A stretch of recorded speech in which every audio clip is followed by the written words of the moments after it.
चाळीसगाव ग्रामीण police station हद्दीमध्ये वाघली गावातले राहणारे माणसं आहे गणेश ताराचंद राठोड. या माणसाचं अपहरण झालं म्हणून तक्रार त्यांच्या मुलांनीच 30 तारीख चाळीसगाव ग्रामीण पोलीस स्टेशनला दिल्या होत्या आणि त्यांना अपहरण करून कोणतरी माणसं अपहरण करून त्यांच्याकडे 45 लाख रुपयाची डिमांड करत होता.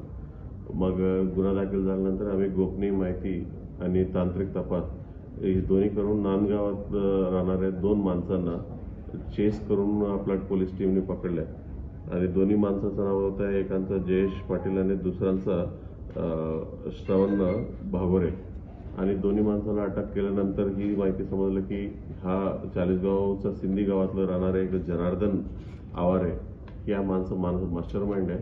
आणि पहिला त्यांनी काहीतरी कारण सांगून त्यांनी बोलून घेतलं. सुरुवातीला नांदगावला नेलं आणि त्याच्यानंतर एक जंगलात त्यांना ह्या माणसांना डांबून ठेवून त्यांना मारहाण केलं, व्हिडिओ बनवलं आणि त्याच्यानंतर त्यांच्याकडनं पैशाची डिमांड देखील केलं. 45 लाखाचा जे डिमांड होता नंतर 20 लाखाला त्यांचं ठरलं होतं आणि शेवटी ही दोन्ही माणसाला अटक केलं आणि एक्झॅक्टली माणसानं कुठे डांबून ठेवलं या देखील माहिती प्राप्त झाला. आणि त्याच्यानंतर ते तिथं जात असताना त्याला जे मेन आरोपी आहे त्याला ही माहिती पडली की पोलीस टीम येते.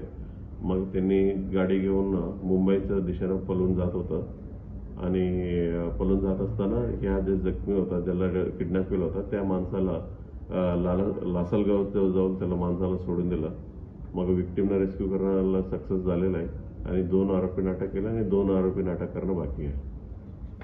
सर ते दोघींचे संबंध काय होतं? संबंध असा आहे, हा जे विक्टिम आहे गणेश ताराचंद राठोड हा लोकांना पैशाची पाऊस पाडून देतो किंवा डबल इंजन साप असं काहीतरी कारण सांगून म्हणजे याच्यापूर्वी पूजा वगैरे करतो असं कारण सांगून त्यांनी पूजा वगैरे करायचं आणि नंतर शेवटी काही रिझल्ट भेटायचं नव्हतं.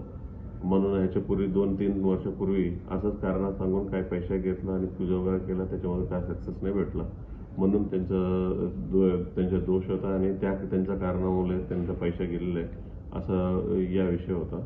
बट पैसा गेलेला रक्कम कमी होता तेव्हा, बट आता त्यांचा किडनॅप करून खूप जास्त अमाऊंट त्यांनी मागणी वगैरे करायचं ही रिलेशन.